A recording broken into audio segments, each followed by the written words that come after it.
I'd like to call the meeting to order. Roll call. Ms. Deeroff? Present. Ms. Kratz? Here. Ms. Nyman? Here. Ms. Scott? Here. Mr. Brad Updegrove? Here. Mr. Roger Updegrove? Here. Mr. Zawada? Here. Mr. Brophy? Here. Mr. Penarello? Here. All present. You'll rise for the Pledge of Allegiance in a moment of silence.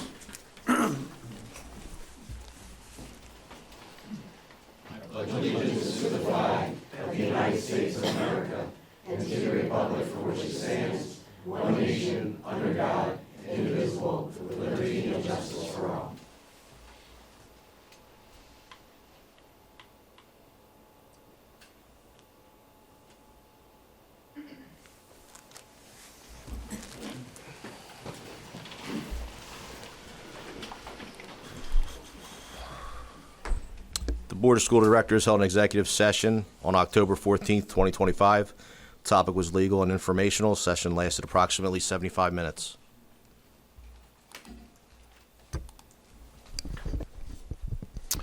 Takes us down to our discussion and information section for the evening. We have a number of presentations for the board and our community this evening. Our first is going to be a virtual presentation by an organization named Steps to Achieve. And if you recall, they were the one submittal for a proposal for our RFP, which was a designated feasibility study for the possibility of an all-day kindergarten program. This evening, they've been invited to present their proposal to the board and activate any questions that you would have in your consideration at a future meeting in terms of whether or not you'd like to enter into a contract with them for their services. So I'm going to kick it off this evening, and we do have Mrs. Konar, who is virtually on the screen for us. Can you hear us? I can. All right. Hear me? I can. Yes. Thank you. Thank you for joining us. So we're going to put your presentation on the screen at the same time that we also can see you. Okay. You want me to share it? You're going to do a screen share? Yes, that would be great. Thank you. Can you see the presentation? Not yet. There it is. Yes, we can now. Perfect. All right. It's all yours. Thank you. All right. Well, thank you for having me. I appreciate it. My name is Jane Kokenar, and I am one of the owners of Steps to Achieve. Let me tell you a little bit about myself and how I came to this. I spent 28 years in public education, all 28 years with the school district, McKeesport Area School District. We're located just outside of Pittsburgh. I started there as a special ed teacher. I was then an assistant principal, a principal, director of technology, and then I spent the last 13 years in central administration as their director of federal programs. Along with that, I did a host of other jobs. As you know, in education, you take on many hats. One of the hats I took on for the last 8 years before I retired was I ran our pre-K counts program. We had 72 slots in McKeesport. We did 4 full-time classrooms with 18 kids in each classroom. Along with that, I was part of the team in McKeesport that went from half-day kindergarten to full-day kindergarten. So I have firsthand knowledge of those experiences that take place when you're going to be involved in that. So I'm going to briefly go over this PowerPoint that I put together, and then if you have any questions, we can by all means address those. And if you have any questions during the presentation, please stop me and I will answer them then. All right, so the first thing we'll look at if we're doing the feasibility study is the competencies. And as you can see, I have 5 of them listed on the screen. In implementing any new program, whether you're going to implement full-day kindergarten or you're going to implement a new curriculum, we need to take a look at what it is going to look like. Financially, we're going to need to take a look at it. Full-day kindergarten is expensive. That's the truth. You have to double a lot of things. Your teachers, your classroom space, your equipment. A lot of things have to be doubled. So you have to look at it financially. The second thing we're going to look at is, does your community want full-day kindergarten? I was looking on your website and I noticed that you had pre-K counts, and your pre-K counts is full day. So if we're going from full-day pre-K counts to half-day kindergarten, what do your stakeholders think about that? I also looked and I saw that Colebrook, Dale, and Washington have full-day kindergarten programs. I'm going to assume, and I don't know this for a fact, but you can share with me, that those are your most at-risk students. Do stakeholders feel that we should get it for all students? Should it be a combination? I will tell you, when McKeesport started ours, we gave the option to parents. And those first few years, there were a few parents that stuck to half-day kindergarten, but very quickly it was a total full day for everybody. We need to look at the educational programming. How is that going to change? What kids do for 2.5 hours versus what they're going to do for 6 hours. Also, they're going to have breakfast, they're going to have lunch, they're going to have 2 meals in the school as opposed to 1. How is that going to change exactly what you are doing in your schools? How your teachers are doing it? What type of training will your teachers need? What type of training will your parents need? Because this will be a big change for them. And then we're going to look at enrollment forecasting. How many kids do you have in half-day right now? How many kids do you have in those full-day kindergarten programs? How many kids do you project will be coming into your schools? With that, you can then look at the cost associated with it. And then finally, Pennsylvania's educational landscape. As you know, there are different ways to pay for full-day kindergarten. You can pay for part of it out of your Title I funds, if you would want to do that. You can use ready-to-learn funds if you would want to pay for full-day kindergarten there. So there are different ways that full-day kindergarten can be paid for. Any questions? I know that was a brief overview, but I want to be respectful of your time too. But at the end, if you have any questions, by all means, we can go over that. Oops, sorry about that. As I introduce myself, I would be the lead evaluator. Jim, who you actually met Jim a few months ago, he came out and did a presentation for you. He'll be the project manager of the job. And then finally, we have a senior statistician that Dave will, any sort of statistics that has to be ran, he will take care of that. I love people and I love being out with people, but stats is not my favorite thing. When I got my dissertation, I lived through it, but that was about it. So we do have a full-time statistician with us also.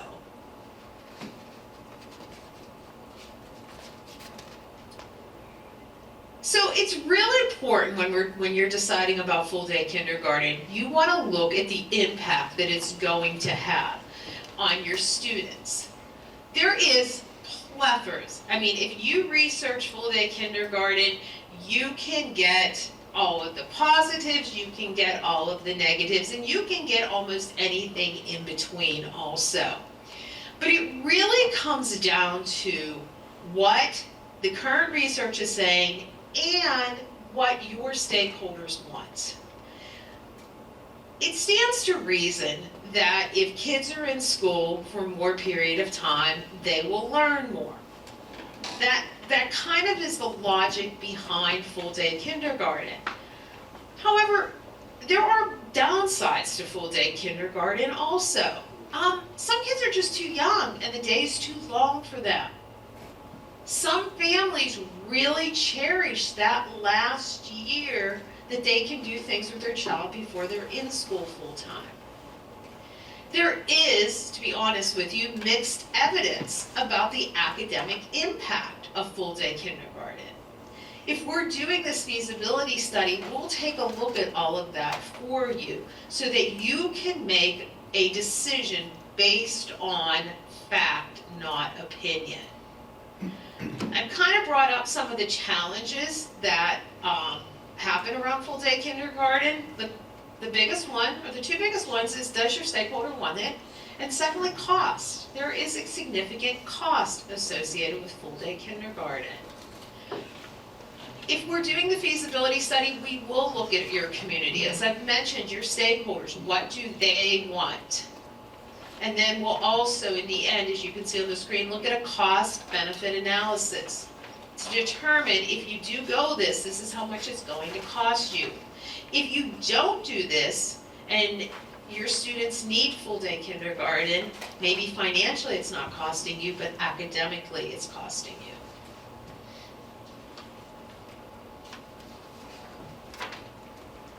And this is the approach that we will take in doing this feasibility study. The very first phase will be our discovery phase and our engagement phase. At this time, we'll review all your district-provided data, your enrollment, your facility blueprints, your budgets. I'll ask you for a ton of PIMS reports, different PIMS reports. We'll probably look at your federal programs. We'll look at state monies that you get. We'll look at district monies. We'll want to really get an overall view of your district. We'll also deploy parent community surveys. We'll initiate some stakeholder interviews. We'll do that in our discovery phase. And then we'll move to phase 2. This will be a quantitative analysis of all the collected data. We'll look at the financial models. We'll look at multiple scenarios for you to understand. And we'll facilitate those focus groups and public forums to gather feedback on those preliminary findings. And then the last part, we will synthesize all of our findings, drafting a comprehensive report and implementation plan. We'll present those draft findings to the district leadership for feedback, and then we'll finalize and deliver all of the materials to you. That is a high-level approach to what we'll do for you. When it comes to the stakeholder engagement and community input, this is what we are proposing. We are proposing that there will be 2 public community forums, one in the evening, maybe one in the weekend, to present information and gather feedback. We'll definitely do a district-wide online survey. This will allow us to gauge the needs and the priorities of your stakeholders. Along with that, we will do focus groups with your elementary teachers, your principals, your support staff, anyone that you feel could really give us high quality information that we'll need to create this report. And finally, we'll definitely do one-on-one interviews with district leadership and board members to align the study with your strategic goals.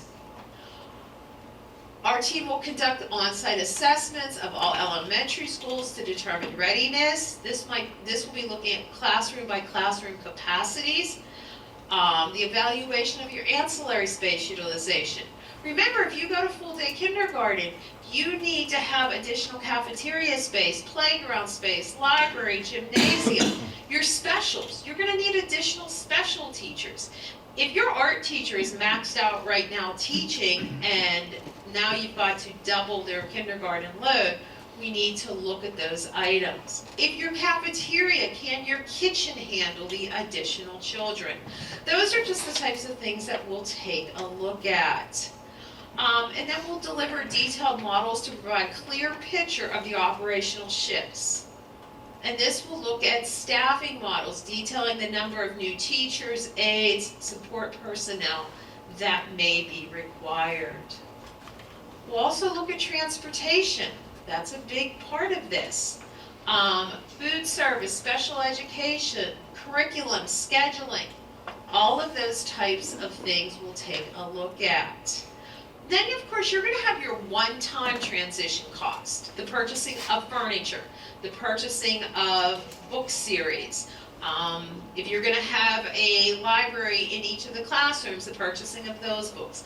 What are those one-time costs, and then what are those continual costs that you'll have each year? We'll look at a 5-year budget projection for your district so you can look at long-term planning. Ms. Kogenauer, just didn't want to interrupt you.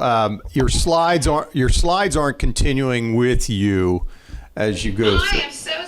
That's my problem. I like to talk so much that I forget to do the rest of it. Yeah. Okay. I just want to make sure you're sharing those accurate slides. Thank you very much. I appreciate that.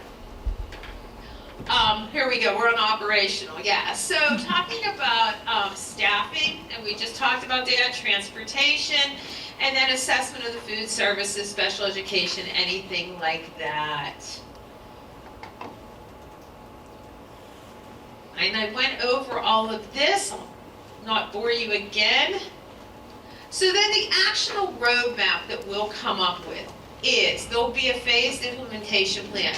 We'll have an outline of our step-by-step plan and those key milestones that you'll need to hit if you want to implement full-day kindergarten.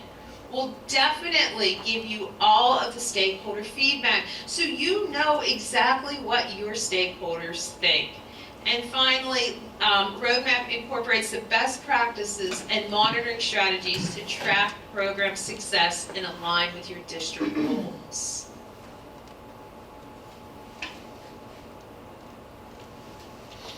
What you will get in the end is a comprehensive written report, and this will be detailed data-rich report containing all of our findings, our analysis, our scenario models, and actionable recommendations.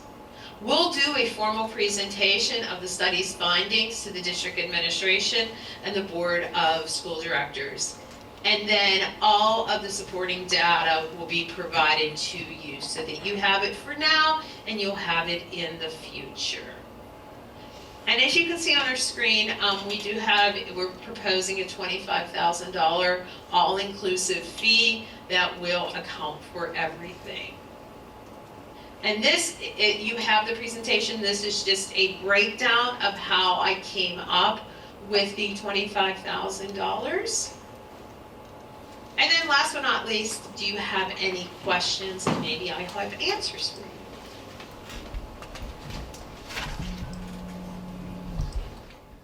I think this might be for you, actually, Dr. David Heiser. Do we have, as they're doing all this, do we have a class size that we're aiming for, like a max in these classes, so that, especially in kindergarten, do you have an idea where you want that to fall?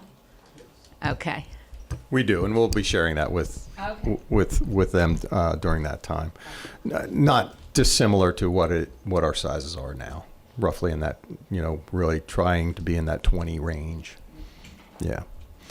Ms. Kokenauer, do you, how much on-site time do you anticipate physically for somebody to be here? There's a lot of things that you talked about with meetings and so forth. What do you anticipate? Well, I would definitely anticipate a minimum of 5 days. But depending how we can schedule, it could be more or less. Because I want to make sure that I can engage as many stakeholders as possible. So, if I need to have something in the morning, something in the afternoon, something right after school, something in the evening, so that we are able to, people's work schedule does not prevent them from providing us information. Will you be looking at, we have a total of 9 instructional buildings that we currently utilize. Will you look at all of our assets as it relates to that? And we do have another additional building to which is being utilized and which we rent space from. Will all those things be taken into consideration when you look at options available to us? Well, I mean, your older schools, your middle schools and your high school, I'm sure you wouldn't be putting kindergarten students in there. However, let me say that what I have experienced is when we went to full-day kindergarten, sadly, we kicked the 6th graders out of our elementary buildings and moved them to our middle school so that we had more space in the schools.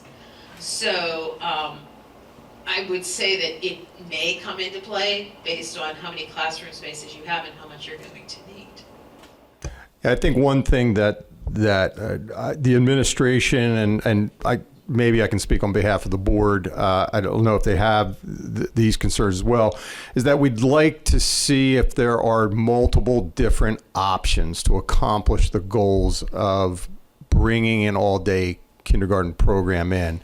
And when I say options, I mean from a physical space component. And as you've said, money and facilities drives a good majority of decision making when it comes to this. In a district our size geographically, I think we need to be as open to as many different options available to us to be able to take a look at that, to analyze that. So I think that would be one thing I would highly encourage if the board were to move forward with you in trying to seek out multiple different options available.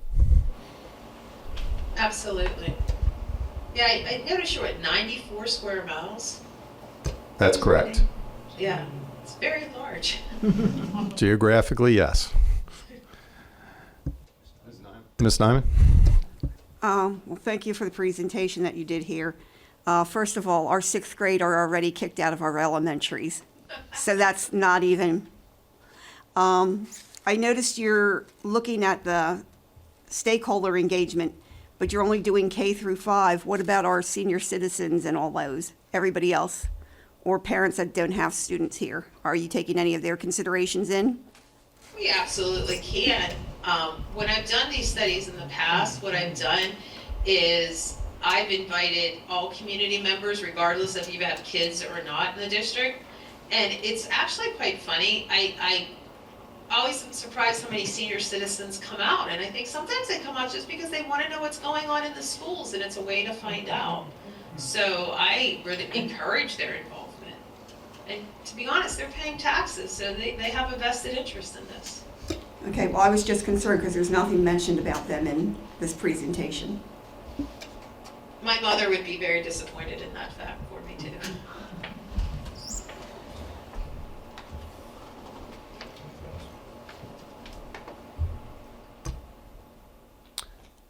I don't see or hear any other questions from the board at this time, so I do want to thank you for taking your time and being thorough in your presentation. The board has this copy of your presentation. I think our next steps will be the board will make some determinations as to whether or not they move forward with your proposal, and our next step would be then to get back in touch with you based on that decision. So I want to thank you this evening for taking your time. Oh, thank you very much. Have a great evening, everybody. Thank you. Bye-bye. So I think that brings us to the inside that conversation as to the direction the board wants to take with regard to this proposal. This was the only proposal the district received when it went out for an RFP. Based on what you heard, what you've seen, what you've read, the administration will need some direction as to what you would like us to do. There is a $25,000 fee associated to this, so obviously this needs to be brought forward in a motion at a future meeting if the board so desires.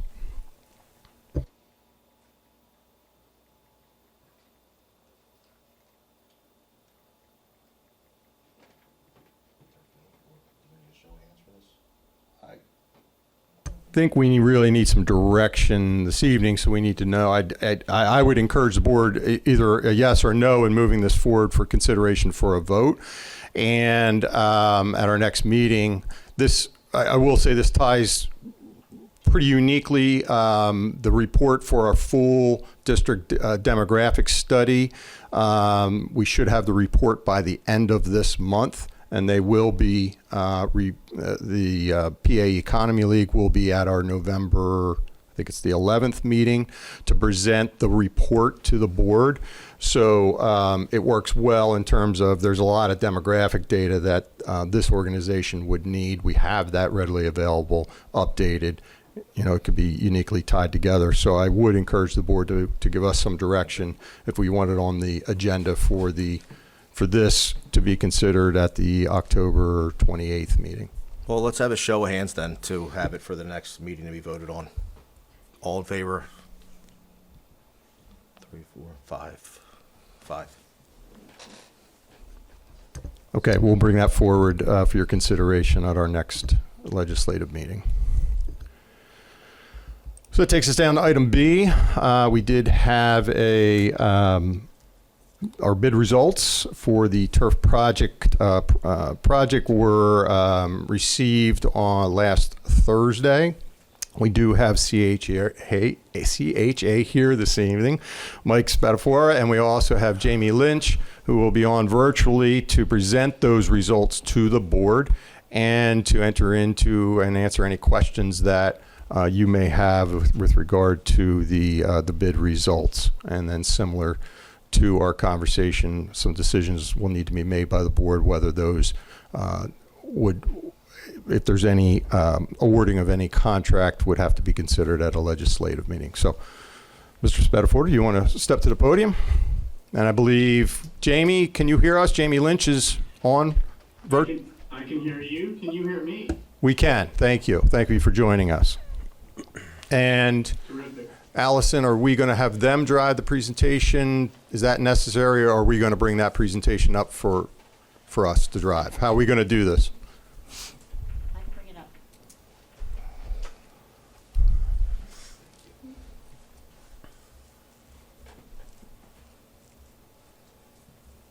Which would you like me to open here? That first one should The first one?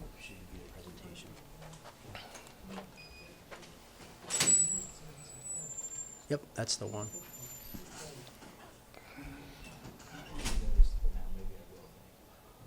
Okay. All right. So we have Mr. Spatafora here at the podium, and we have Mr. Lynch on virtually, and I'll let you guys take away the presentation. Many of these slides the board have seen before and previous, but we've included some of the bid results inside that. Thank you. Great. Mike, why don't you let me start, and then I'll hand off to you, if that's all right? Sure thing. Good evening, everyone. It's good to be with you. I apologize. I had an earlier board meeting, and so I am joining you virtually this evening with Mike Spatafora, who was responsible for assembling all of the bid documents and putting this out on the street after we talked to you at your August meeting. The information tonight is short. In this presentation, we've included all of the information that we shared with you at the prior two presentations regarding the details of the project. And so first up is the bid tabulation that I'll hand over to Mike to share, to just explain the base bid results and the alternate numbers that we've seen. I've got another slide with respect to handling the budget, and then together we can determine a couple of bid alternates that would be up for your discussion this evening. So with that, Mike, why don't you go to the second slide and take a look at the bid tab. Yep, got it up. Good evening. For those who I have not met yet, Mike Spatafora, CHA. We got our bids back last Thursday on the 9th, and you can see on the bid tab, we do have, we had 5 contractors submit the bids to us. And if you look at, let's exclude the second from the right, that's Skepton Construction, that was a kind of a high number. The remaining 4 is across all of those 4 bids is a $500,000 change. The numbers were very consistent, which means they're very competitive. We did get good numbers. I can walk you through the alternates real quick. The first one is the unclassified, classified alternate for $31,000. That's we expect to have some shale, so we do have that. We would suggest that the board consider accepting that one. The next 2 are for the different infill mixes that were included.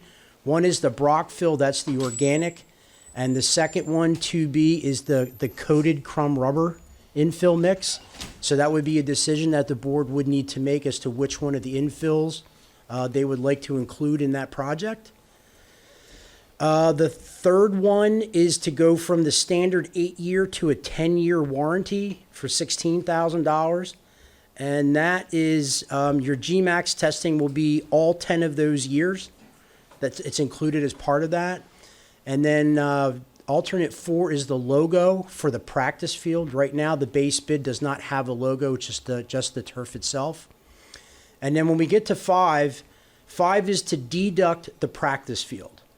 And then the ones that are below that, if you decided to not do the second field, we then have to make those same decisions on the alternates above for just the stadium field. So if we chose that one, we'd have to go back to the bottom and then figure out what we would add back in for only the one field. So I can go through all of the numbers, but they're right there. so we can talk about what the district would want to move forward at the board meeting. And Jamie, I'll go on to the next one. I'm sorry, does anyone have any questions about the? If I could interrupt you there, Mike, just for a second, just for the clarification for the board. The apparent low bidder is the Land Tech Group. And this is a company that has done numerous turf fields across the Mid-Atlantic region. We've done a number of projects with them.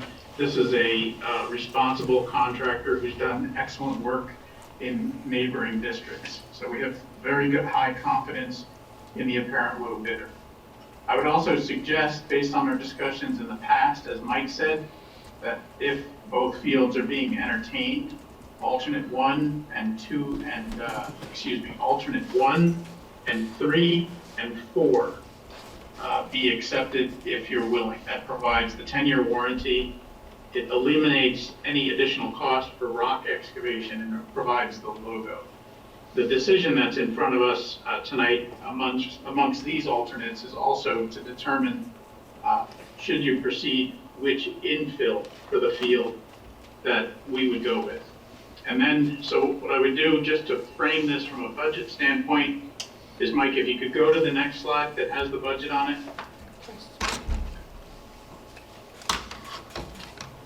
Sorry, you got that up? Yep, yeah, it's up. So this slide provides a comparison of the budget that we provided back in February of this year for the project. It has the base bid budget, the soft costs, it had escalation. We had a total estimate of $7.49 million. The bid cost is right next to it. So based on that base bid number of $3.23 million, the soft costs remain essentially the same. There's your subtotal of $4.83 million. And then there's also the corresponding cost if a field was removed from the project. And one of the questions that the board may have immediately is, boy, this is a low number. And we're very fortunate that it is. And if you recall some of our earlier discussions, the first strategy here was to make sure that we bid this project as early as we can so that contractors would be filling their books for the following summer. We find that bids in the fall often come in favorably for work the following summer as opposed to ones that are bid in the spring with a quick start.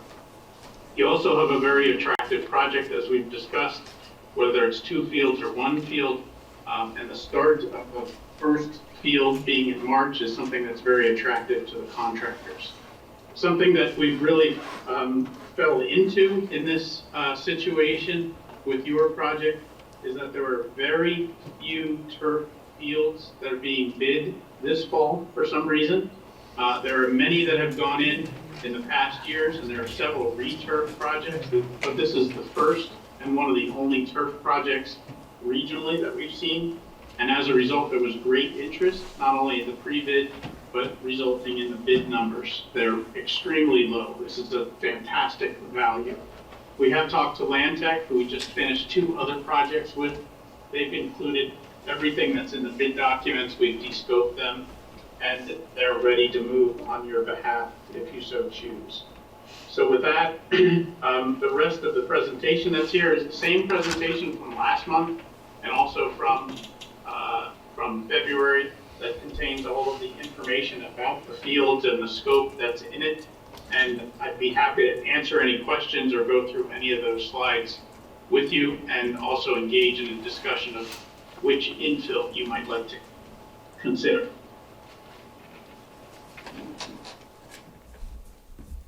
Are there any questions from the board? Yeah, one question would be, what is your recommendation? What's the best infield for student safety and health concerns? Agreed. Was there something else? No, go ahead. So that's a great question. And so we're deciding between the crumb rubber infill, which is commonly used in most of the fields in eastern Pennsylvania. Wherever you go, you'll see the black crumb rubber in most applications. As we discussed at prior meetings, in order to provide a greater level of protection on that crumb rubber, it can be coated with an acrylic coating. And that is the bid alternate number 2B. is to coat that crumb rubber with an acrylic coating. Not only does it encapsulate the crumb rubber, but the tendency, especially in warmer climes, is that it creates a cooler field. The other alternate 2A, also as we discussed, is a infill that is organic in nature. The Brock fill is an engineered wood chip product, and it's a relatively new product on the market. There's one field locally that has this product, and we haven't seen a field with these organic products actually perform all the way through the 10-year warranty. That's not to say that they don't perform. Just with these new infills, we haven't seen it get all the way to the 10 years.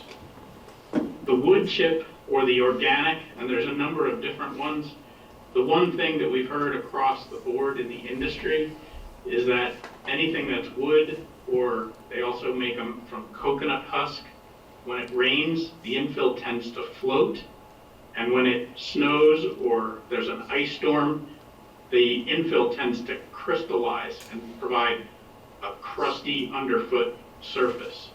So, you would be one of the first people in the area with fields with that Brock infill. So I really think that our suggestion is to consider either the plain crumb rubber that is so commonly applied, or to apply the coating and accept the alternate for the coated infill. I hope that answers that question. Yeah, it does.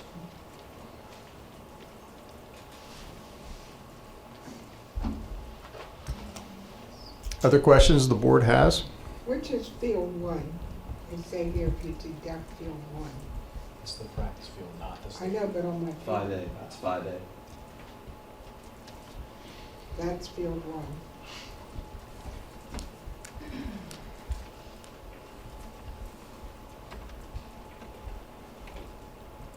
So that was 2.5 million, but on here it's 1.5 million. So where's the other money coming from?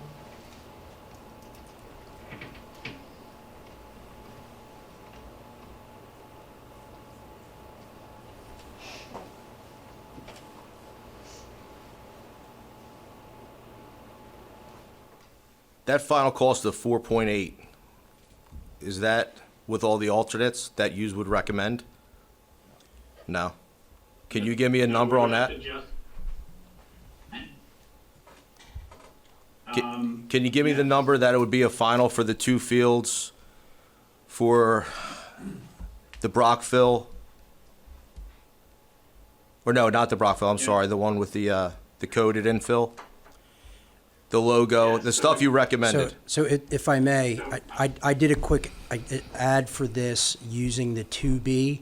So if we took alternate 1 for the unclassified, the 2B for the coated rubber, the 10-year warranty, and the logo, if you took all of those, you're at 3.387 as your base bid number for the construction cost. Then you would add the 1.6 for soft cost. How much was that again? 3,387,700 is adding alternates 1, 2B, 3, and 4. And they would Yes, have I agree. That's what my math shows too. did that in the parking lot. So 4.9. So it'd still be coming in about 2.5 million under what we budgeted. Yes, sir. But is that without field one? No, that's with both fields. That's what about Well, over here, The alternate 5A that you're looking at is to deduct the practice field from the contract. So if you deducted it, that's worth 1.454. The far right column from Land Tech, go down to 5A. If you were to not do the practice field, you would get 1.454 would be taken off of that contract price.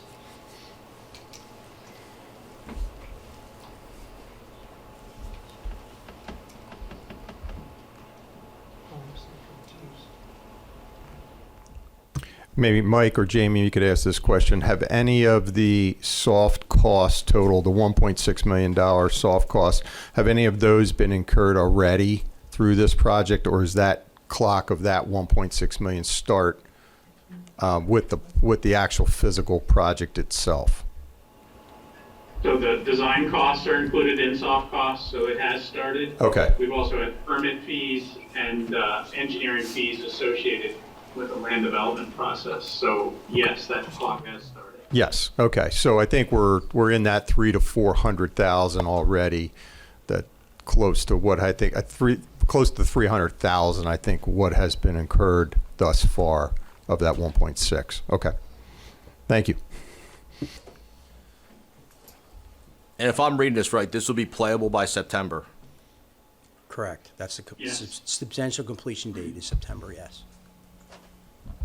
Can you walk the board again through the timeline of the Field 1? There was discussion that could be begun right after, we believe, no more freezing would take place. Is that correct? Here's the schedule that was talked about. Page 16. I believe this, here it goes. Here's the project schedule that was put together. So we are right now at the October 14th meeting. The next thing would be to move this to the board meeting for a vote. And if the project is approved, we would initiate the notice of award to intent. I'm sorry, the intent to award the project to the contractor. And then the notice to proceed is back and forth with the contracts being executed. So we would be ready to start with procurement shop drawings in November, and we'll be ready to get started, weather pending, March 15th on the practice field. And then once kids are off of, the stadium field, we would start that one in toward the end of May. Thank you. Regarding that, though, we'll have the space for our lacrosse teams and the girls' flag football team in the spring if we're doing construction down there. Mr. Baldino, can you respond to that? Yeah, the only team that would end up being moved would be boys lacrosse. They would play all their home games up in the stadium, probably at night. Flag football already plays up there. So they'd be the only one that would be displaced right now.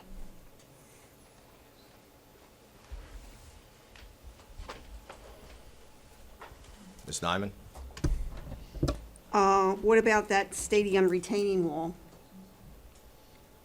What about the stadium retaining wall? They said that's going to be needing to be looked at. Have we looked at that? Jamie? The retaining wall was not part of the project. Are you asking to take a look at it from a structural standpoint? I believe there it was was no- said it's not structurally going to be okay for that much longer. Also, Has not been. the fences for the Field 1 option, what kind of fences are going to be there? Because we have issues there now. I don't want to have any more issues there. So we have a 4-foot fence surrounding the field, and we spoke about this in August, that we also have a net system on the field to prevent balls from going to neighboring properties. There's the net system up on that screen. Yeah, well, we were promised things before and it was never delivered. So It's included in the bid. I will not allow anything to go there again because those people deserve to have their property protected.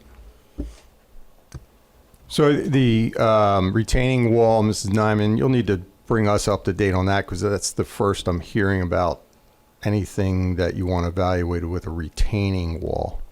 I believe Mr. J. Clough brought something out about that at one point. I'm not sure who that gentleman is.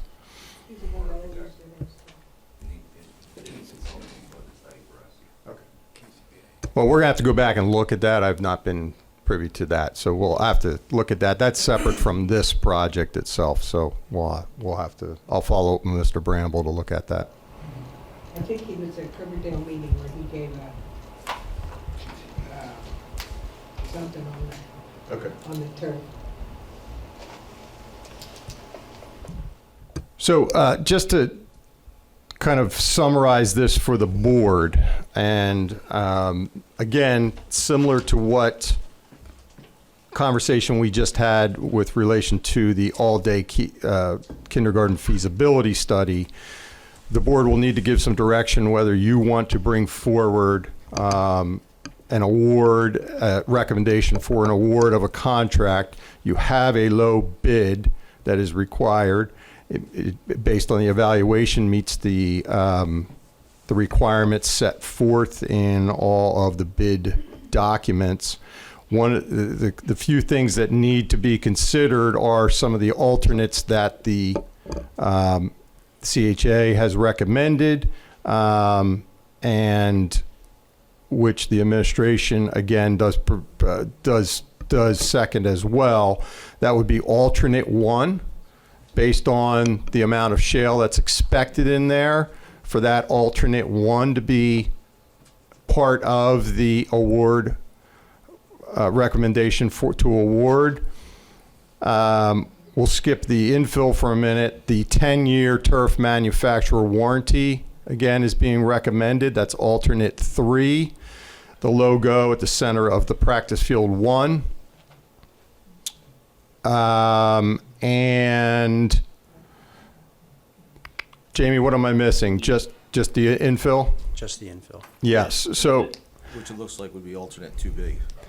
so I think one of the things that's being recommended from a safety perspective is that what has been done more recently is they're now providing a coating to the granular rubber, which is a protection for the breakdown of the rubber itself. Jamie, is there anything else that you want to provide with regard to that infilled option as it's being provided here as an alternate? Really, that's it, Dr. David Heiser. It's that comment, and then also the coating has shown to make for a cooler field in warmer climates. Okay.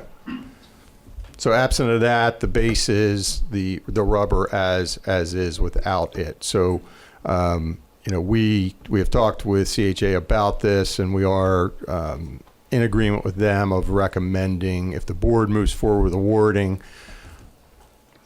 the bid and the contract, as well as the alternates we talked about, and that would include the alternate number 2B, which is engineered, coated, infilled in lieu of the base bid turf infill. Ms. Nyman? Yeah, I've been doing research, and it says about the hours on the field. How many hours can we be on these fields per year?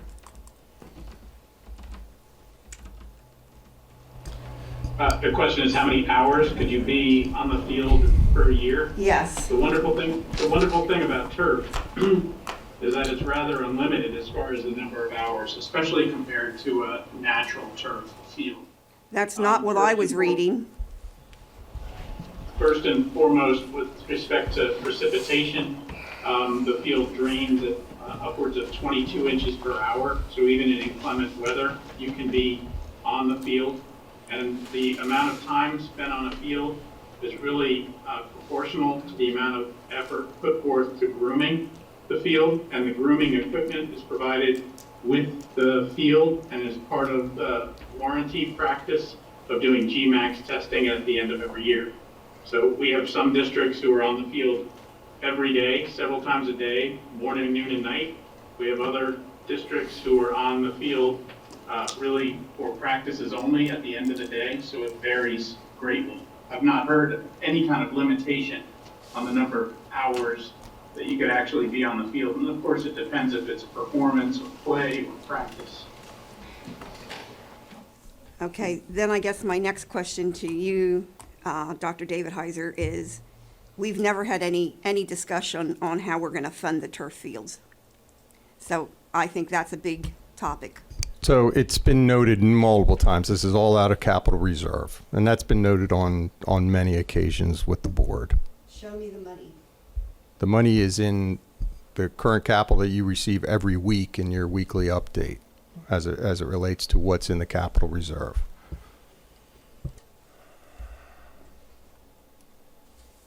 Do we need a show of hands for this to move forward to next week? Go ahead and stop. Daryl. Whatever. We don't know if we're gonna get the money from the state or when. We don't know about the federal and when. We already know that every year our taxes are going up 3% because of the teacher's contract. And now we're talking about adding more things such as this and kindergarten in this whole conglomerate of things that haven't even been put in the 5 or 10 year plan. It just came out of the air, zipped down and said, we're gonna do it. But we'll get a board vote and we'll discuss it. It's been discussed, I know that. It's been discussed, but it was never put in the plans. We aren't used, I'm not used to doing things this way. And I don't know where the people are taxed out. I don't know where they're gonna get money for higher taxes. And they're gonna come for other things besides the teacher's contract. Just out of curiosity, what does that have to do with this project, though? What does higher taxes? But what does this have to do with this project? Wasn't it put in the 5 or 10 year plan? You just said people's taxes are going to get raised. They're not. So what is the relevance?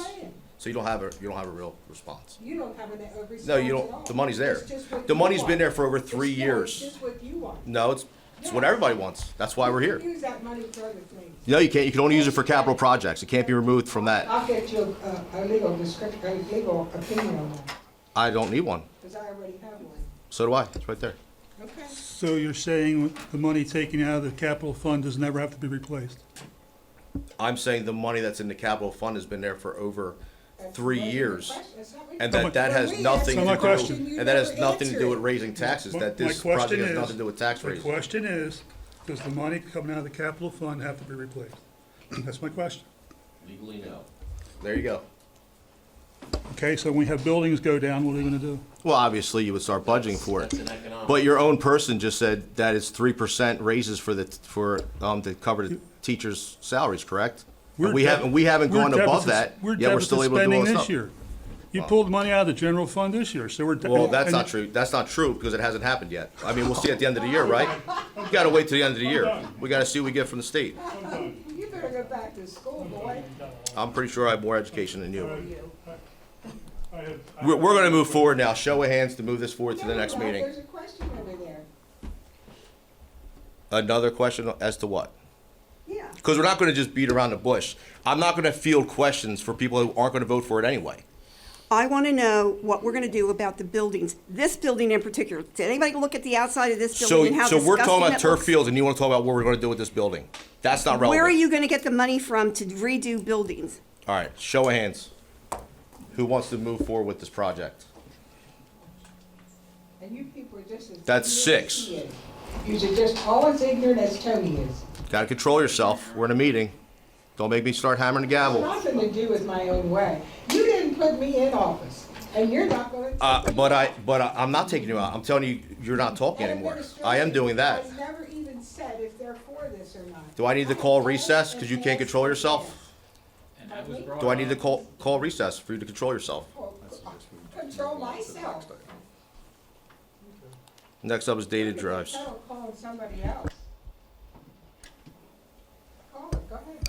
All right, Mr. Spatafora, I want to thank you for attending this evening, you. sharing with us the information. Mr. Lynch, I want to thank you for being in attendance tonight virtually to share your information with us this evening. It does appear that the board will take into consideration at its next meeting awarding of some of the things that we've discussed this evening. So thank you both. So it takes us down. You're welcome. Thank you. That takes us down to item C, data drives our decisions. And as shared during our committee meeting prior to this meeting, part of this is now sharing with the board and our community, what does that data mean for us, and what are the driving forces of planning, and what have we done thus far with regard to the start of this school year as we are now almost 7 weeks into the school year, and some of the things that we're going to be focused on throughout the remainder part of this year and reaching some of our goals. So, Ms. Petrie, welcome back to the podium. Thank you for having me back. And really, a lot of this presentation is just supporting what we're, is it not on? Sorry.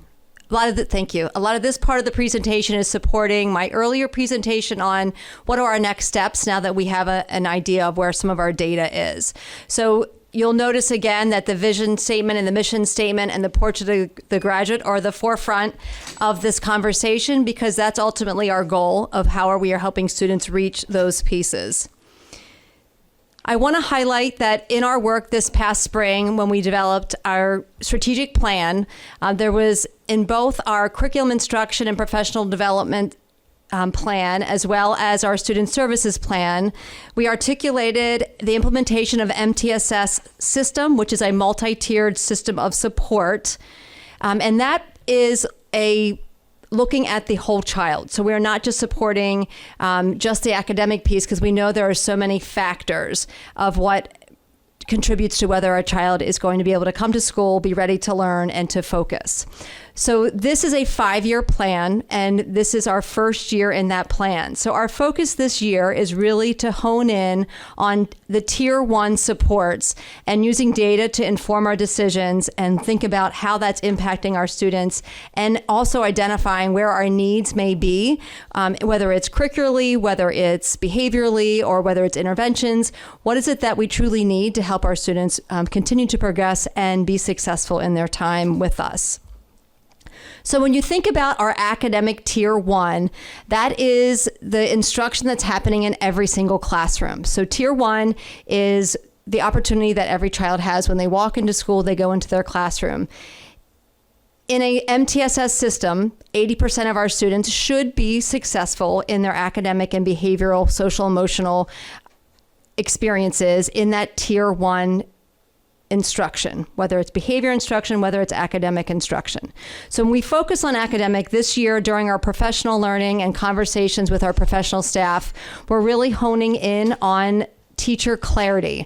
And what that means is when you walk into a classroom, can a student explain what they're learning, why they're learning it, and why is it important? So if you look at that image of the iceberg, you'll notice that those pieces are at the top of the iceberg. Those are the visible things. You walk in a room, can you see what a student's learning? Can they demonstrate that learning? And how do we know that they've learned it? But there's so much more behind and underneath the surface that gets to that outcome. So we are working tirelessly to help support our staff in making sure that we have full understanding of our standards, we have full understanding of our expectations, and we're making sure that we are providing those supports to staff to help provide that support. So we're being very intentional and aligned to our academic standards to help support our students in that Tier 1 academic experience.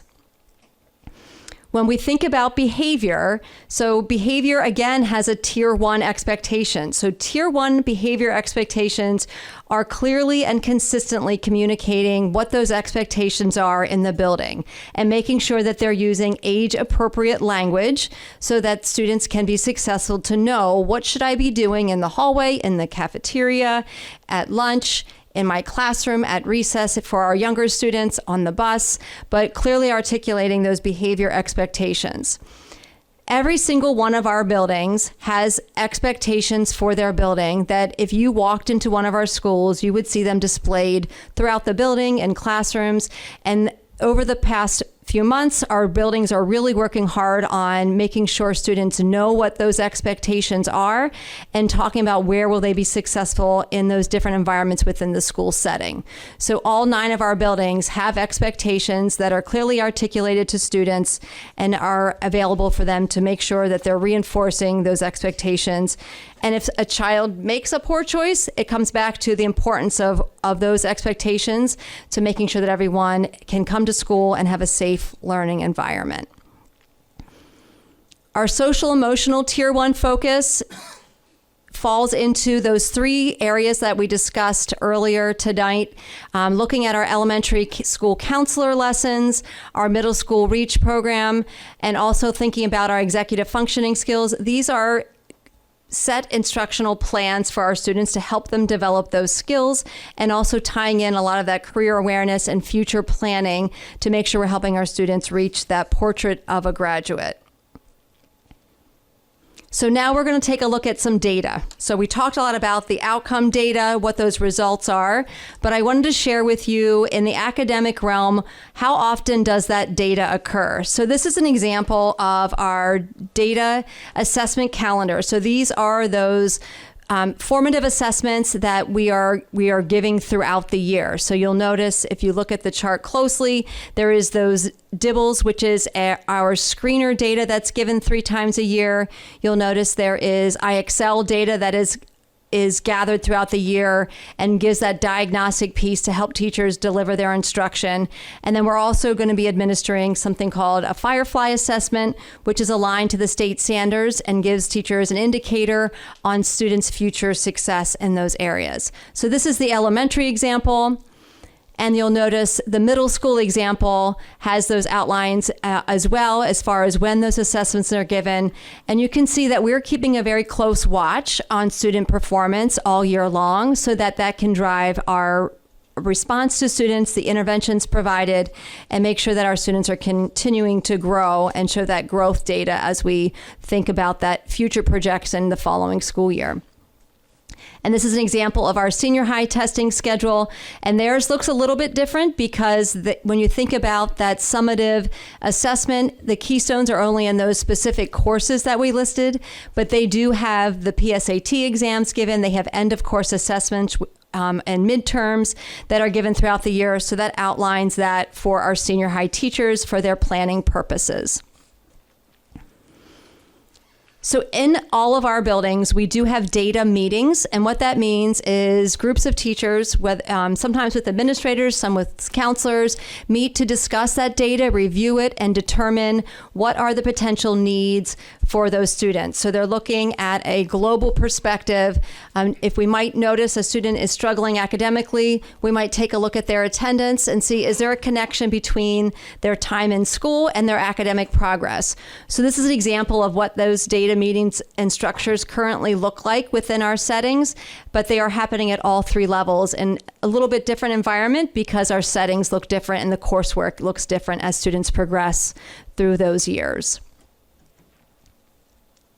When we look at our data in behavioral data, so this year, all of our elementary schools are attending PBIS training, which is positive behavior in supports in the schools. So every single one of our buildings is going through this training, and really with a close analysis of how do we collect behavior data that can make a difference in our buildings.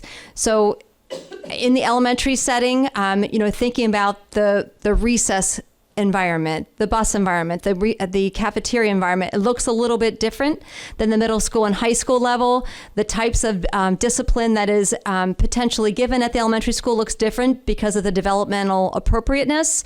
So the data systems right now that the elementary teams are going through training this year to really look at how do we collect that data that we can gather, we can report out, but also more importantly, make an impact on that school culture for our buildings. At the middle and high school level, most behavior incidents are entered into our Infinite Campus system. So that is a way for us to pull data that's related to types of incidents, the time of day, locations, and then allows administrative teams and along with their teachers to put plans in place to help support and make a positive change related to behavior. When we look at the social emotional data, that is some of the examples I shared earlier, looking at our threat assessments and the specifics to things that are happening along with that. Our SAP referrals, or our ESAP, which is our Elementary Student Assistance Program, and also teacher and staff observations. So if a teacher or staff member notices that a child seems that something doesn't seem to be okay, they are reaching out to counselors or reaching out to administrators and making sure that we're checking in on that child to make sure that they have supports if needed. So when we think about data, it indicates a lot of things. And those benchmarks and tier 1 supports are really what we're focused on this particular year. But when we make decisions about how do we support students, we're looking for patterns. So maybe there is a repeated amount of low scores. Maybe there's not the growth that we would expect. Maybe there's multiple behavioral referrals for a student. Maybe there is something that then we would want to determine, is there another layer of support? So that would be moving into our tier 2 supports. So for example, at the elementary school levels, an academic tier 2 support would be an intervention where we're meeting with a small group to really target some of those skills, those early literacy skills. A tier 2 example for a student that might be having some emotional needs might be a recommendation of school-based counseling. So that's something that not every child would receive within that school environment. But certainly our goal is to create solid tier 1 experiences to limit the need for that tier 2 supports. So if you look at the 5-year plan, this is a big picture, ultimately with year 5 being able to implement and sustain a fully integrated MTSS system that is looking at all of those components, academic, behavior, and social emotional. But that doesn't happen in one year. So there are a lot of steps that we have to put into place. Like I said, this year we're really establishing common language and making sure everyone is clear on those understandings, the types of data we're using to inform our decisions, and then making recommendations on what might be additional supports needed depending on what that data tells us. And as we determine those things over the year 2, year 3, and year 4, we'll make recommendations on supports or modifications potentially to curriculum to make sure we're meeting all of the students' needs within that full MTSS system. Questions? Yes. So I'm hearing a lot about data collection and all that. So you're collecting it as a whole to see, where the weaknesses might be as a whole. But what happens to the individual student data? Kids struggle in middle school and high school, but is that following them afterwards? Because a lot of times through the years, that a lot of that gets straightened out for them. So sure, what do you do with that data? Yeah, so that's a great question. So some of our standardized assessments are entered into something called Ed Insight, which is our data warehouse, so that we can look at trends, so we can see across the board all of those data points. If we see that there's been a struggle consistently, we can provide that support. We can see consistently if there's, maybe a student has really been accelerating and all of a sudden they're not. We can see that trend. And so that gives a historical perspective. And you're right, there's times where a student might have a need and then they get the supports they need and they don't need that anymore.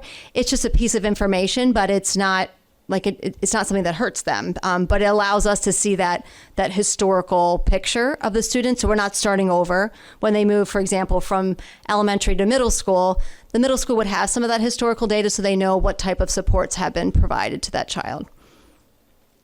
So when the child graduates, is that the end of that? It doesn't travel with them because it could be harmful for future employment. Oh yeah, sure. No, that is all internal data that just helps us support them. It's really about helping the students and making sure that we're getting them the appropriate support if needed. Okay. Yep.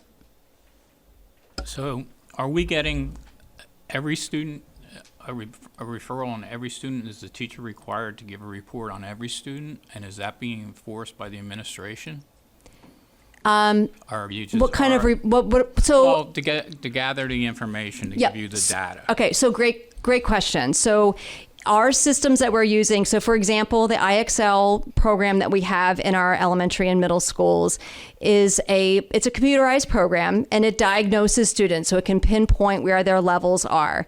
That is pulled out of the system and automatically put into our Ed Insight program. So it's a database that we can see. So the teachers can they could type in a student's name and pull that child up and see what has their progress been on the PSSAs, their IXL diagnostics, and all of those pieces. So it's not a report that a teacher has to write, but they have access to that information on their students that they have for that school year. But if they're not writing the report, where ultimately is the how's the information getting inputted if it's not coming from a teacher? Do you understand what So I'm saying? for a lot of the assessments are computer generated. So like they're done on the computer and then it's uploaded into the program. So there is a data. So for example, the Dibbles screener, that is a student, the teachers conduct those assessments. They have a spreadsheet with all of their students' names on it. They enter the number in that spreadsheet for the different scores of the different tests. That information gets uploaded into our data warehouse so that they can see trends and compare to make sure that they're providing appropriate supports to students. Okay, I understand that. So if we have so basically 2 and 2 should equal 4. So if it's equaling 3, somebody's not implementing the information. Do you follow me? Or can you, and again, it comes down to our teachers relaying the information to you.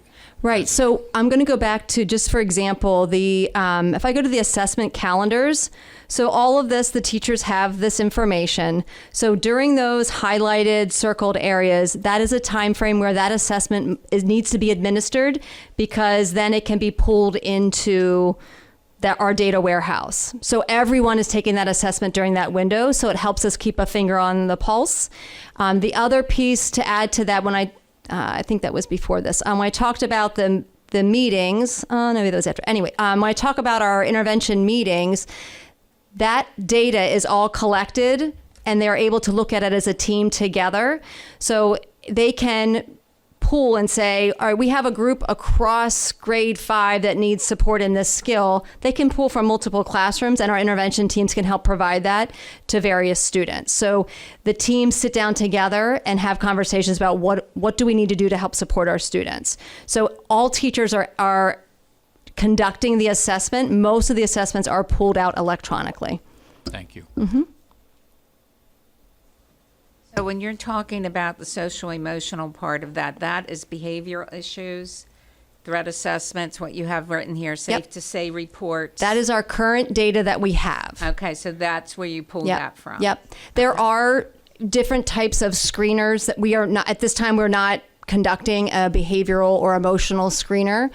But there are things that, as we go through this process, if we recognize, that's something that we need to pursue, that's something that we can look at. But right now, we don't have a formal data collection tool related to that.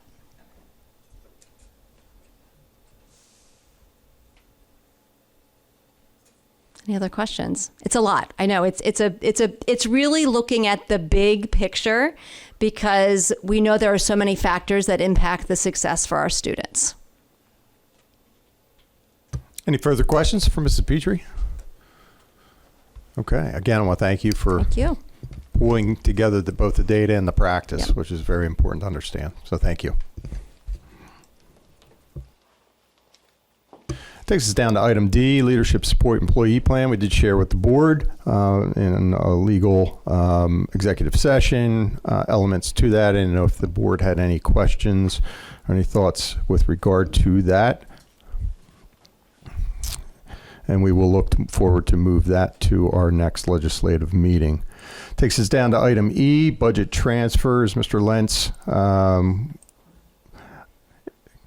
if you could update the board with regard to those components. Absolutely. Thank you, Dr. David Heiser. So attached for approval of budget transfers. As part of my work as an interim CFO, I've been meeting with budget administrators to review their budgets, then to do some reallocations of expenditures. What you see presented that have gone through is met with special education, and in particular did allocations to a number of supply accounts that did not have budgets attached to them. This will allow us to be able to track expenditures throughout the year as they relate to the budget that's in place. The overall budget was able to stay the same as to the bottom line. We really just redistributed the funds that were in the budget to line items that represented the spending plan for supplies, program needs related to students, cost for services related to special education, so that we had the budgets in place where again, we expect the spending to be, and this really ties back to the goal that I have to be able to give the board some more timely updates about budget. I think Ms. Nyman commented about wanting some more monthly reports, and this is one of the easiest ways that if we can get all these budgets to this point, I can come back and say, you know, it's January, here's budgets that are half spent, here's budgets we haven't spent, here's budgets we're watching out to see where they're going to be.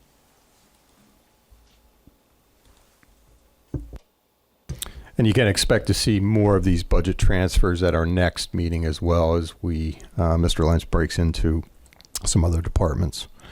Under item F, you see the listed policies at our last policy committee meeting. These were the policies that we reviewed. There are 3 policies that did not move forward that we will bring back with some of the changes that were spoken about at that meeting and bring those back to our next policy committee meeting for consideration. These policies were pretty clean and clear cut with regard to those, and our plan is to move those forward for a first read at the October 28th meeting.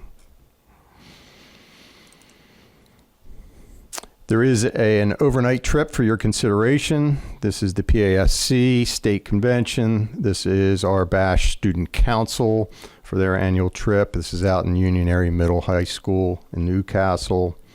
And you can see the details there surrounding the payments for students and the cost structures and what those activity fund payments make for those. This is an excellent trip for us to go out and allow our student leaders, governmental leaders to share in many of the aspects of legislature and to understand the dynamics that are associated to that. Interesting time periods that we're living in right now. And some of those things I'm sure will be discussed at length with our student governmental leaders as well. We will look to bring that forward to the legislative meeting for your consideration. Items H and I, again, during our executive session, you were presented with some legal aspects of both the annual agreements and the settlement agreements. For that, we will be looking to move those forward to our legislative meeting.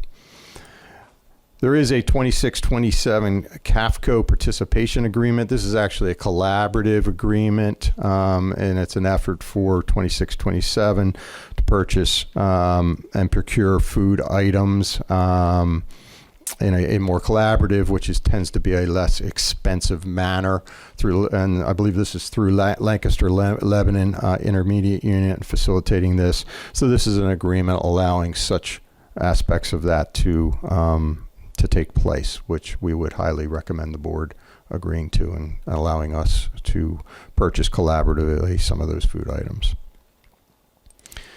I'm going to ask under item K, Dr. Kristen Horton, our Director of Student Services, just to come to the podium to share some information with regard to another agreement that we're recommending to the board, an opportunity for our middle school East and West students, and a presentation centered on it. Dr. Horton. Good evening. I wanted to speak to the board today about an opportunity that we have through the Cairn Foundation and our SAP program to have Cliff Crosby come and present to our students at the 2 middle schools.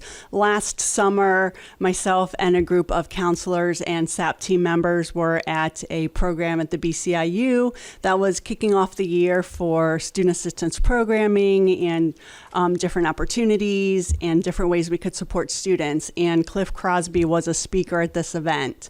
And when we were there, something that struck us was that oftentimes we hear speakers and we leave and we're like, well, that was interesting. But this time with this speaker, we were all captivated on the message that he was sharing with us. And thought it would be great if we could bring him here to the district for our students. So you're probably wondering, what was this message? So Cliff shares the story of his childhood and how he grew up. He shares with us and with students that he was the child of a single mother and that there were a number of times in his life where he faced adversity and that he learned that through resiliency and hard work and opportunity that he could overcome the challenges that he faced in his life to be successful. And so Cliff, his story, he was actually an NFL football player. So he grew up in Erie, Pennsylvania, and at the time was a student athlete. So he learned that the commitment and the time and effort put into athletics helped him to achieve academically through opportunities that provided him to go to a private school where he was recruited in high school, and then to help him to get into college. So he shares with students the struggles that he had as a child, and how he was able to overcome negative interactions with peers at times, and with the circumstances that he faced in his own life, and that the message he shares is hanging out with the right crowd, being in the right place at the right time, setting goals for yourself to help you achieve. So as we look at this programming, and you heard some of the things that Mrs. Petrie talked about with our MTSS Tier 1 programming. So this is a program that would be provided to all students in our middle school. And really his program is geared towards middle school and really talking about those social emotional skills of resiliency, goal setting, teamwork and communication, and helping our students move forward. And as we look at that, we know that that aligns with our portrait of a graduate too, that social emotional piece, as well as that composition of character. And he really talks to students about how they can develop that resiliency, that they can go out and take these skills into their life as they go forward. So we're asking for the board's approval for that agreement for him to come and present to our 2 middle schools. So it'd be 3 assemblies that he would be presenting, 1 at Middle School West and 2 at Middle School East, just 2 at East because of the size of the auditorium that we couldn't fit all of the students at East in there at one time. So he would do that presentation twice at East. Any questions? Thank you, Dr. Horton. And again, we'll look to bring that forward to the that agreement to the legislative meeting. Item L, there are listed there the bid awards for spring. Again, we are nearly end of our fall season already. Last meeting you considered the winter bid awards. This is for the spring bid awards as listed there. And our item M,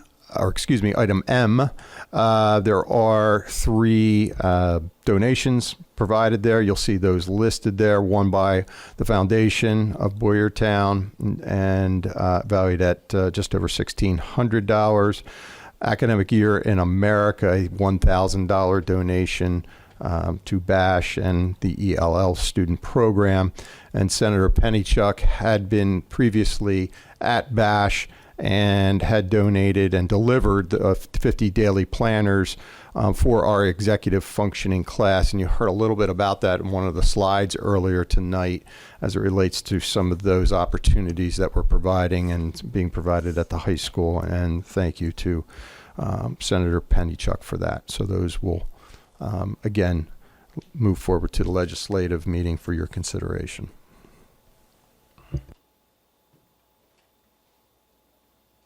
Reports. BCIU, Mr. Brophy. Okay, we only have 2 items that are of interest to us. The BCIU, they dedicated a new Helping Harvest annex down in Reading, September 17th, 2025. I did attend that. It was well attended by a lot of people, and a lot of work was put into it besides just BCIU. Some Reading council members and some Reading representatives were there. A lot was done by Jim Boskov because he does a lot in the area for different causes, and it was dedicated to his wife, Cindy Boskov. So I was at that one, and that was a really nice setup and affair for them. On the 21st, I'll be heading up to the PSBA conference for one day up there on that one, and that will be going over a bunch of different issues, and I would say looking forward at some different ideas and other incentives that they're going to try and work through. There'll probably be about 150 representatives there, so it'll most likely take all day to get anybody to agree on anything, so that's what's going to go up there for that. So that's the only two things I have for the BCIU. BCTC, Mr. Updegrove. Yes, sir. I have two, have a meeting coming up on Wednesday, and then we'll still be discussing the 26-27 budget. And also, we're discussing about looking for land and a building to expand. That's all we have. Okay. Public comment period number 1. Ms. Savage, policies.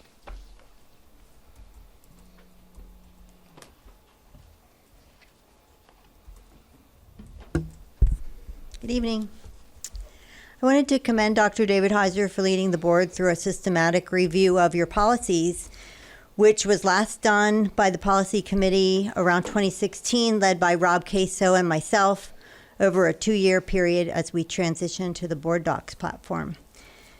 But as I listen to your policy discussions, I'm completely flabbergasted at how little some members of the board seem to know about their own operating policies.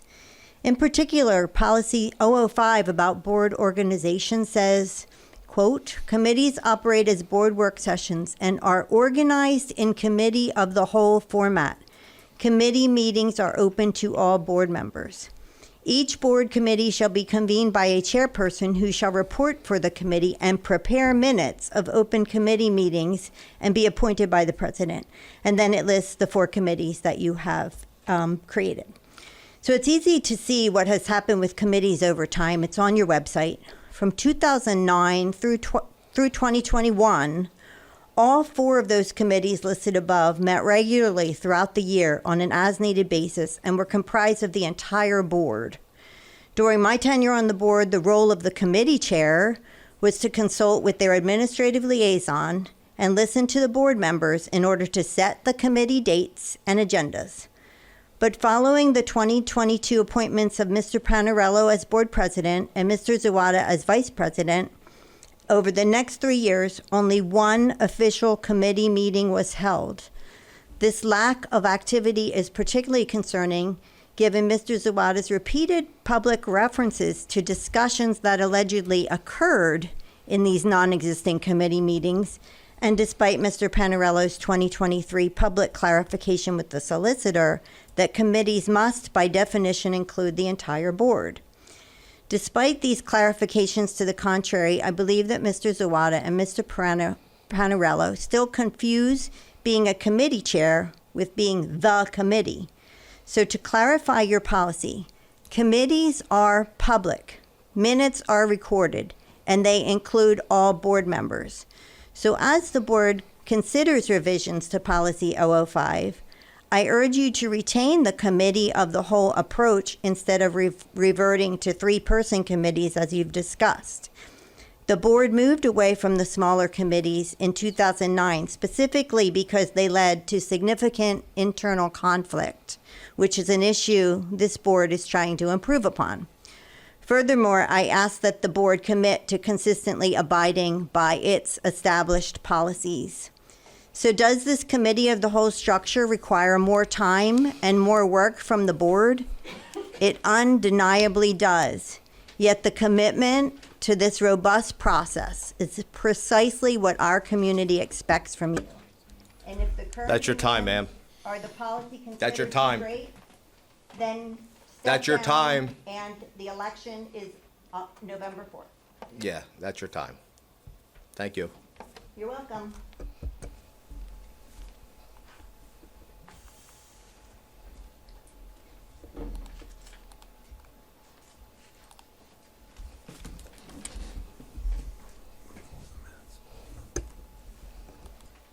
At this time, we're looking for the approval of the September 2025 legislative meeting minutes. Sawada moves. I'll second.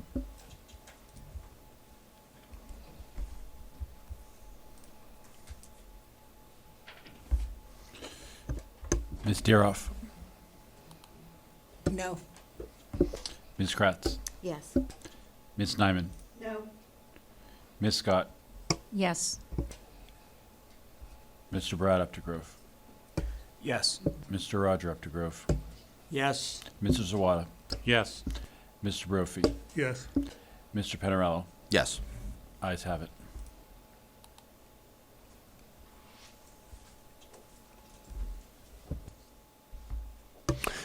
Takes us down to personnel. Mr. Hahn, do you want to share anything with regard to in front of us? Bring that forward, but we are recommending for this to be brought forward as a motion for approval this evening. Thank you for that, Dr. David Heiser. The personnel agenda consists primarily of the bulk of it is winter sports as well as non-athletic appointments at this time. I would like to draw attention to Aubrey Corns, who is in the audience tonight. Aubrey is on the board agenda to transfer from her student support liaison position at the high school to the assistant principal role that was vacated by Dr. Berge. Aubrey was our chosen candidate after multiple rounds of interviews, and we look forward to her doing wonderful things when she transfers to this position. Thank you. Thank you. Administration does recommend Board of Directors approve the following personnel actions. Zawada moves.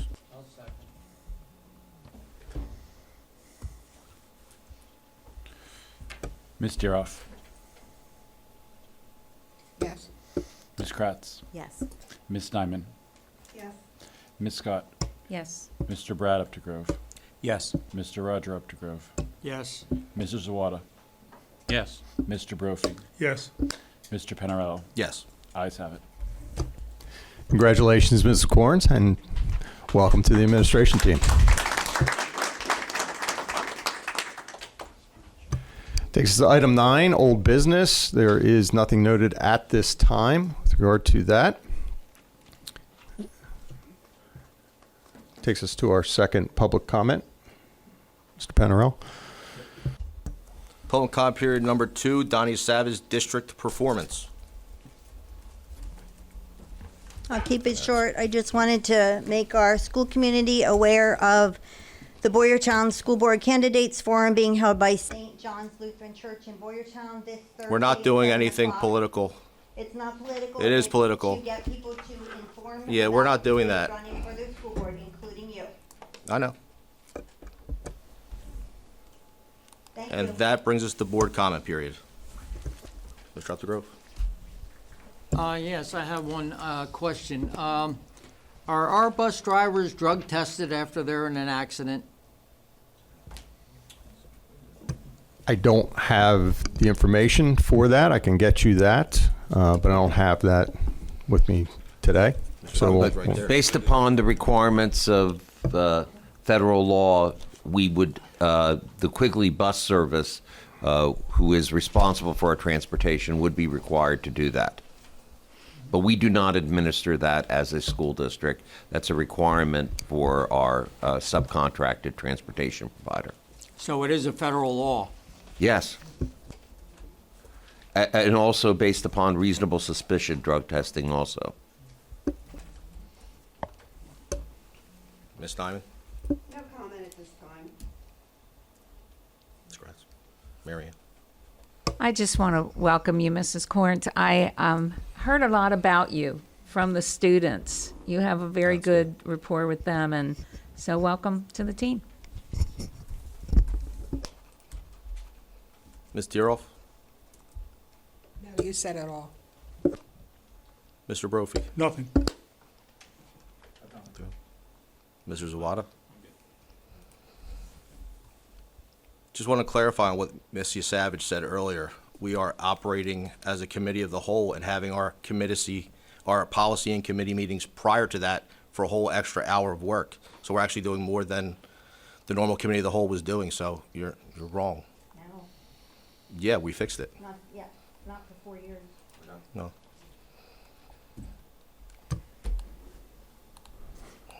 Okay. Upcoming meetings.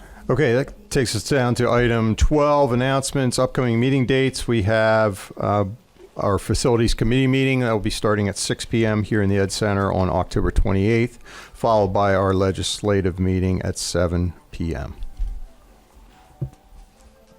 Motion to adjourn. Meeting adjourned.